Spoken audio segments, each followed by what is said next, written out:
ಸ್ನೇಹಿತರೆ, ಇಡೀ ಜಗತ್ತು ಶಾಂತಿ ಒಪ್ಪಂದದ ಬಗ್ಗೆ ಮಾತನಾಡ್ತಾ ಇತ್ತು. ದೋಹದಲ್ಲಿ ಎಸಿ ರೂಮ್ನಲ್ಲಿ ಕುಳಿತು ಅಮೆರಿಕ ಮತ್ತು ಇರಾನ್ ಮುಖಂಡರು ಕಾಫಿ ಕುಡಿಯುತ್ತಾ ಯುದ್ಧ ನಿಲ್ಲಿಸುವ ಬಗ್ಗೆ ಚರ್ಚೆ ಮಾಡ್ತಾ ಇದ್ರು. ಆದರೆ ಅದೇ ಹೊತ್ತಲ್ಲಿ ಇರಾನ್ನ ಬಂದರ್ ಅಬ್ಬಾಸ್ ಬಂದರ್ನಲ್ಲಿ ಕೇಳಿಸಿದ್ದು ಕೇವಲ ಬಾಂಬ್ಗಳ ಸದ್ದು. ಒಂದೆಡೆ ಶಾಂತಿ ಮಂತ್ರ, ಇನ್ನೊಂದೆಡೆ ಅಮೆರಿಕದ ಫೈಟರ್ ಜೆಟ್ಗಳ ಅಬ್ಬರ. ಇದೇನಿದು? ಶಾಂತಿ ಮಾತುಕತೆ ನಡೀತಾ ಇರುವಾಗಲೇ ಅಮೆರಿಕ ಇರಾನ್ ಮೇಲೆ ಮತ್ತೆ ಅಟ್ಯಾಕ್ ಮಾಡಿದ್ದೇಕೆ? ಅಷ್ಟಕ್ಕೂ ಅಮೆರಿಕ ಅಧ್ಯಕ್ಷ ಟ್ರಂಪ್ ಕೊಟ್ಟ ಆ ಯುರೇನಿಯಂ ಎಚ್ಚರಿಕೆ ಇಡೀ ಜಗತ್ತನ್ನೇ ಯಾಕೆ ನಡಗಿಸ್ತಾ ಇದೆ? ಫೆಬ್ರವರಿ 28ರಿಂದ ಶುರುವಾದ ಅಮೆರಿಕ ಇರಾನ್ ಮಹಾಯುದ್ಧ ಈಗ ಒಂದು ವಿಚಿತ್ರ ಹಂತಕ್ಕೆ ಬಂದು ನಿಂತಿದೆ. ಜಗತ್ತು ಆಯಿಲ್ ಕ್ರೈಸಿಸ್ನಿಂದ ನಲುಗಿ ಹೋಗಿದೆ. ಏಪ್ರಿಲ್ 8ರಿಂದ ಕದನ ವಿರಾಮ ಘೋಷಣೆಯಾಗಿದ್ದರೂ ಕೂಡ ಈಗ ಮತ್ತೆ ಬಾಂಬ್ ಸಿಡಿಯೋದಕ್ಕೆ ಶುರುವಾಗಿದೆ. ಯಾಕಪ್ಪ ಹೀಗಾಗ್ತಿದೆ? ಅಮೆರಿಕ ಯಾಕೆ ಇರಾನ್ನ ಮಿಸೈಲ್ ಸೈಟ್ಗಳನ್ನು ಟಾರ್ಗೆಟ್ ಮಾಡಿದೆ? ಇದರ ಹಿಂದೆ ಇರುವ ಆ ಭಯಾನಕ ಸತ್ಯ ಏನು ಅನ್ನೋದನ್ನ ಇವತ್ತಿನ ಈ ವಿಡಿಯೋದಲ್ಲಿ ಡೀಟೇಲ್ ಆಗಿ ಹೇಳ್ತೀವಿ. ನೀವಿನ್ನೂ ನಮ್ಮ ಚಾನಲ್ಗೆ ಸಬ್ಸ್ಕ್ರೈಬ್ ಮಾಡಲಿಲ್ಲ ಅಂದರೆ ಕೂಡಲೇ ಸಬ್ಸ್ಕ್ರೈಬ್ ಮಾಡಿ. ಬನ್ನಿ ಈಗ ಕತೆ ಶುರು ಮಾಡೋಣ. ಸ್ನೇಹಿತರೆ ನಮಸ್ಕಾರ, ಚರಿತ್ರೆ ಮತ್ತೊಂದು ವಿಡಿಯೋಗೆ ನಿಮಗೆಲ್ಲ ಪ್ರೀತಿಯ ಸ್ವಾಗತ.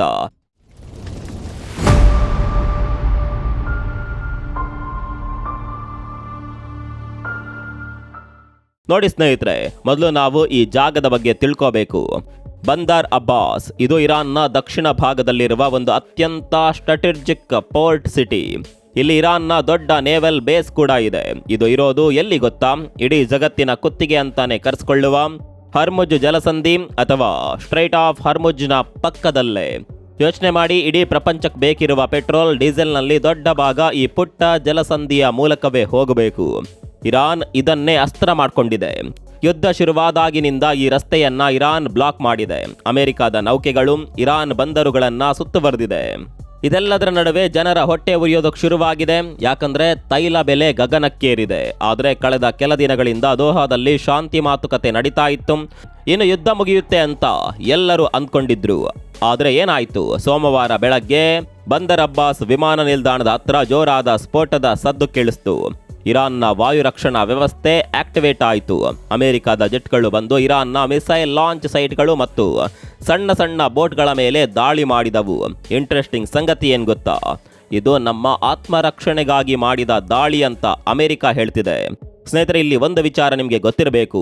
ಅಮೆರಿಕ ಸುಮ್ಮನೆ ದಾಳಿ ಮಾಡಿಲ್ಲ. US ಸೆಂಟ್ರಲ್ ಕಮಾಂಡ್ ಅಥವಾ ಸೆಂಟ್ಕಾಮ್ ಒಂದು ಸ್ಟೇಟ್ಮೆಂಟ್ ಕೊಟ್ಟಿದೆ. ಇರಾನ್ನ ಪಡೆಗಳು ಸಮುದ್ರದಲ್ಲಿ ಮೈನ್ಸ್ ಅಥವಾ ಜಲಸುರಂಗಗಳನ್ನು ಇಡೋದಕ್ಕೆ ಪ್ಲಾನ್ ಮಾಡ್ತಾ ಇದ್ವಂತೆ. ಈ ಮೈನ್ಸ್ ಅಂದ್ರೆ ಏನ್ ಗೊತ್ತಾ? ಇವುಗಳನ್ನ ನೀರಿನ ಒಳಗೆ ಬಚ್ಚಿಡ್ತಾರೆ. ಯಾವುದಾದ್ರೂ ಅಮೆರಿಕದ ಯುದ್ಧ ನೌಕೆ ಅಥವಾ ತೈಲ ಸಾಗಿಸುವ ಹಡಗು ಅದರ ಮೇಲೆ ಹೋದ್ರೆ ಸಾಕು, ಡಬಾಕ್ ಅಂತ ಸ್ಫೋಟವಾಗುತ್ತೆ. ಅಮೆರಿಕದ ವಕ್ತಾರ ಟಿಮ್ ಹಾಕ್ಸಿನ್ ಹೇಳುವ ಪ್ರಕಾರ ತಮ್ಮ ಸೈನಿಕರನ್ನ ರಕ್ಷಿಸಿಕೊಳ್ಳೋದಕ್ಕೆ ಈ ಸ್ಟ್ರೈಕ್ ಮಾಡೋದು ಅನಿವಾರ್ಯ ಇತ್ತು. ಆದರೆ ಇಲ್ಲಿ ಪ್ರಶ್ನೆ ಇರೋದೇನೆಂದ್ರೆ, ಶಾಂತಿ ಮಾತುಕತೆ ನಡೀತಾ ಇರುವಾಗಲೇ ಇರಾನ್ ಇಂತಹ ಕೆಲಸಕ್ಕೆ ಕೈ ಹಾಕುತ್ತಾ? ಅಥವಾ ಅಮೆರಿಕ ಮಾತುಕತೆಯಲ್ಲಿ ಮೇಲುಗೈ ಸಾಧಿಸೋದಕ್ಕೆ ಈ ತರಹದ ಪ್ರೆಷರ್ ಟೆಕ್ನಿಕ್ ಬಳಸ್ತಾ ಇದೆಯಾ?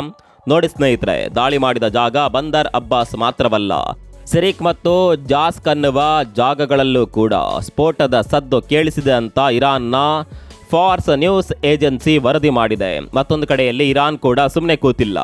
ಪರ್ಷಿಯನ್ ಗಲ್ಫ್ನಲ್ಲಿ ಒಂದು ಶತ್ರು ಡ್ರೋನ್ ಅನ್ನು ಹೊಡೆದು ಉರುಳಿಸಿದ್ದೀವಿ ಅಂತ ಇರಾನ್ ಹೇಳ್ಕೊಂಡಿದೆ. ಅಂದ್ರೆ ಇಲ್ಲಿ ಎರಡು ಕಡೆಯಿಂದಲೂ ಬೆಂಕಿ ಹೊತ್ತಿ ಉರಿತಾ ಇದೆ ಅನ್ನೋದು ಸ್ಪಷ್ಟ.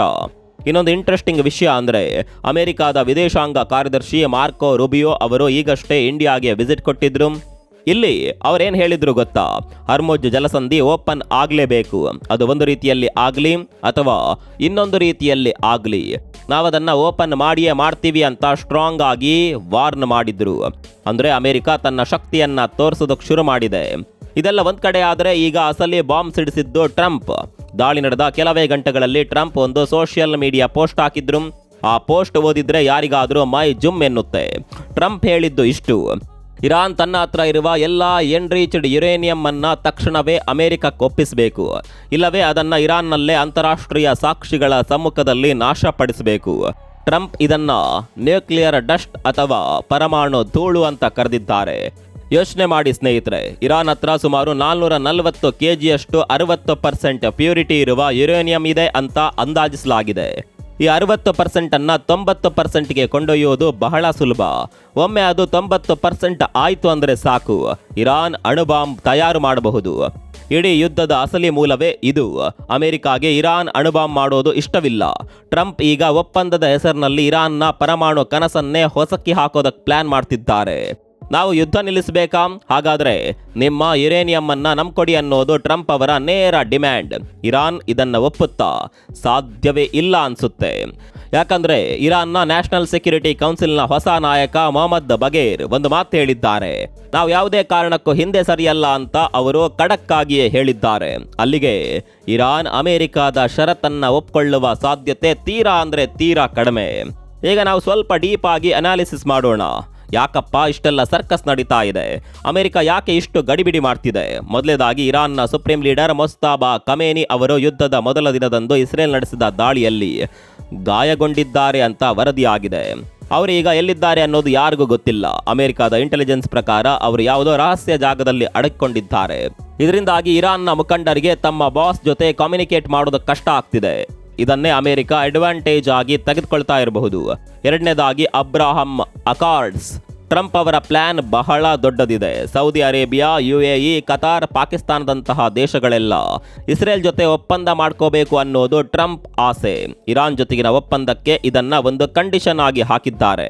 ಆದರೆ ಗಲ್ಫ್ ದೇಶಗಳು ಪ್ಯಾಲೆಸ್ತೇನ್ ಸಮಸ್ಯೆಗೆ ಪರಿಹಾರ ಸಿಗುವವರೆಗೂ ನಾವು ಇಸ್ರೇಲ್ ಜೊತೆ ಕೈ ಜೋಡಿಸಲ್ಲ ಅಂತ ಹೇಳ್ತಿವೆ. ಇನ್ನೊಂದೆಡೆ ಇರಾನ್ನ ಎಕಾನಮಿ ಕೂಡ ಪಾತಾಳಕ್ಕೆ ಕುಸಿದಿದೆ. ಅವರ ಫ್ರೀಸ್ ಆಗಿರುವ ಹಣ ಬಿಡುಗಡೆ ಆಗಬೇಕು ಅನ್ನೋದು ಅವರ ಡಿಮ್ಯಾಂಡ್. ಅಂದ್ರೆ ಇಲ್ಲಿ ಎರಡು ಕಡೆಯೂ ದೊಡ್ಡ ಆಟ ನಡೀತಾ ಇದೆ. ಶಾಂತಿ ಮಾತುಕತೆ ಅನ್ನೋದು ಕೇವಲ ಒಂದು ಮುಖವಾಡದ ತರ ಕಾಣಿಸ್ತಿದೆ. ಅಸಲಿ ಆಟ ಬಂದರ್ ಅಬ್ಬಾಸ್ನ ಅಲೆಗಳ ಮೇಲೆ ಮತ್ತು ಅಣುಸ್ಥಾವರಗಳ ಒಳಗೆ ನಡೀತಾ ಇದೆ.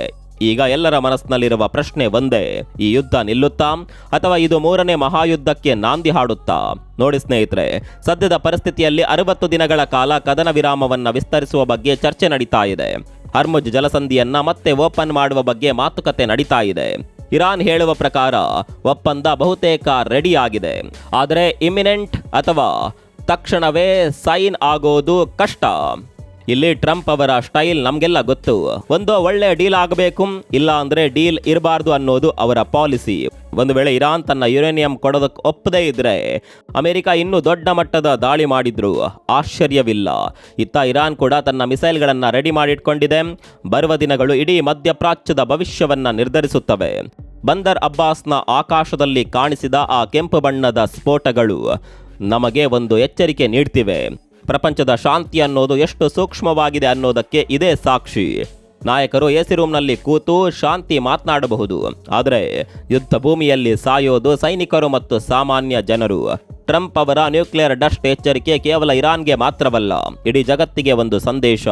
ಪರಮಾಣು ಅಸ್ತ್ರಗಳ ಪೈಪೋಟಿ ಎಲ್ಲಿಗೆ ಬಂದು ನಿಂತಿದೆ ನೋಡಿ. ಶಾಂತಿಗಾಗಿ ಯುದ್ಧವೋ ಅಥವಾ ಯುದ್ಧದ ಮೂಲಕ ಶಾಂತಿಯೋ ಅನ್ನೋದು ಈಗಿರುವ ದೊಡ್ಡ $1 ಮಿಲಿಯನ್ ಪ್ರಶ್ನೆ. ನೋಡಿದ್ರಲ್ಲ ಸ್ನೇಹಿತರೆ, ಅಮೆರಿಕ ಮತ್ತು ಇರಾನ್ ನಡುವಿನ ಈ ಹಗ್ಗ ಜಗ್ಗಾಟ ಎಲ್ಲಿಗೆ ಹೋಗಿ ಮುಟ್ಟುತ್ತೆ ಅಂತ ಕಾದು ನೋಡಬೇಕು. ನಿಮ್ಮ ಪ್ರಕಾರ ಇರಾನ್ ತನ್ನ ಯುರೇನಿಯಂ ಅನ್ನ ಅಮೆರಿಕ ಕೊಡಬೇಕಾ ಅಥವಾ ತನ್ನ ರಕ್ಷಣೆಗಾಗಿ ಇದನ್ನ ಇಟ್ಕೊಳ್ಬೇಕಾ? ನಿಮ್ಮ ಅಭಿಪ್ರಾಯವನ್ನ ಕಾಮೆಂಟ್ ಬಾಕ್ಸ್ನಲ್ಲಿ ತಿಳಿಸಿ. ಈ ವಿಡಿಯೋ ಇಷ್ಟ ಆಗಿದ್ರೆ ಲೈಕ್ ಮಾಡಿ, ಶೇರ್ ಮಾಡಿ. ಮುಂದಿನ ವಿಡಿಯೋದಲ್ಲಿ ಸಿಗೋಣ. ಅಲ್ಲಿವರೆಗೂ ನಮಸ್ಕಾರ.